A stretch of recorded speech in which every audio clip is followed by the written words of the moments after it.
Night உங்கள் சின்ன ஒரு வயசு பையன் திடீர்னு அழுதான்னா முதல்ல நீங்கள் எந்திரிப்பீங்களா உங்கள் வீட்டுக்காரர் எந்திரிப்பாரா?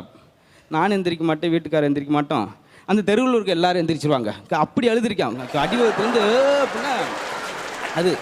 அப்புறம் இன்னும் கொஞ்சம் ரொம்ப குதர்க்கமாக போயிடும். குழந்தையில வச்சு பேசும்போது என்ன சுவாரஸ்யம்னா, இந்த கோவத்தில் மையனை திட்டுறார்.